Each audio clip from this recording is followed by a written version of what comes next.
Secret Service faces serious questions about security footprint and rooftop access at Trump event. In the wake of the attempted assassination of Donald Trump, there are widespread concerns and questions about how a sniper was able to obtain rooftop access roughly 150 meters from the former president's position at the podium at an outdoor rally. Sources have described the shooting as coming from the 3 o'clock position of Trump's podium location, with shots coming from his right side.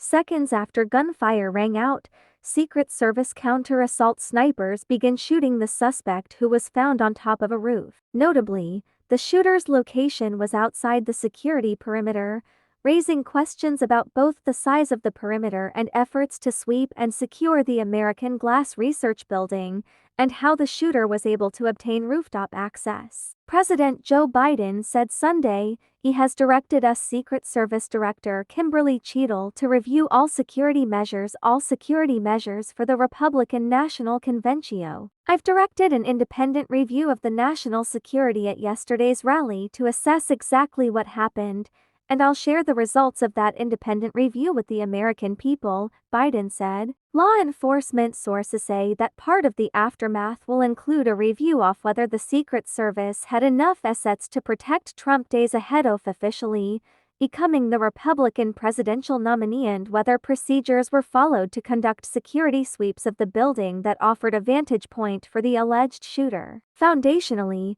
one of the most basic elements of site security, especially a site that's outside and largely uncontrolled, is to eliminate sight lines to this space where the protectee will be either speaking or just occupying, former FBI Deputy Director Andrew McCabe said on CNN's State of the Union Sunday morning. When you look at that map, it so clearly points to those buildings that are within it, clearly within shooting range. FBI now leading the investigation into attempted assassination. It is not yet clear how the shooter was able to obtain rooftop access in relatively close proximity, or why that building was left outside the hard security perimeter. The FBI is now the lead agency investigating the attempted assassination, but the security lapse issue will be for the Department of Homeland Security and us, as well as Congress, to look into. Ben Macer was along a fence line when he saw the guy move from roof to roof. I told an officer the alleged shooter was on the roof, KDAA reported. When I turned around to go back to where I was, it was when the gunshots started, and then it was just chaos, and we all came running away, and that was that. Witnesses have also told reporters that they saw a person fitting the description of the alleged shooter carrying a rifle outside the security cordon of the rally before the shooting. The shooter was spotted by local law enforcement, who thought he might have been acting suspiciously near the event magnetometers on Saturday. According to a senior law enforcement official, they put it out over their radio to keep an eye on him, and that information was passed to Secret Service as well, according to the source. Multiple law enforcement sources with in-depth knowledge of Secret Service operations have told CNN counter-sniper teams have wide discretion when shooting down a threat. The Secret Service says there were 4 counter-sniper teams, 2 from us and 2 from local law enforcement.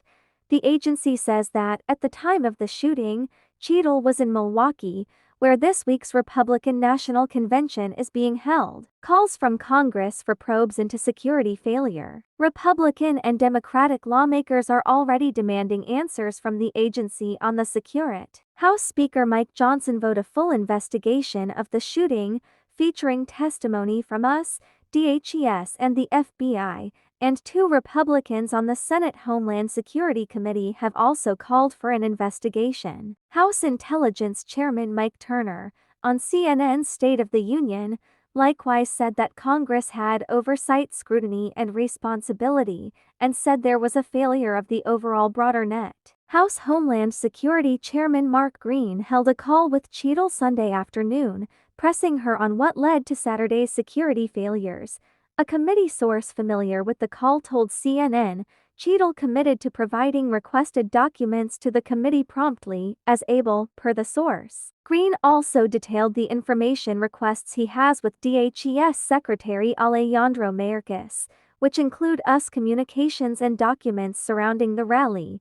The source added, The Tennessee Republican sent a letter to Mayor Case earlier Sunday requesting documents about Secret Service security plans and its communications by July 19 and a briefing by July 22. House Oversight Chairman James Comer contacted the Secret Service for a briefing and is calling on Cheadle to appear for a hearing in July 22. New York Reps Richie Torres, a Democrat, and Mike Lawler, a Republican, are also working to introduce a bill they say would give enhanced protection to Trump, Biden, and independent presidential candidate Robert F. Kennedy Jr.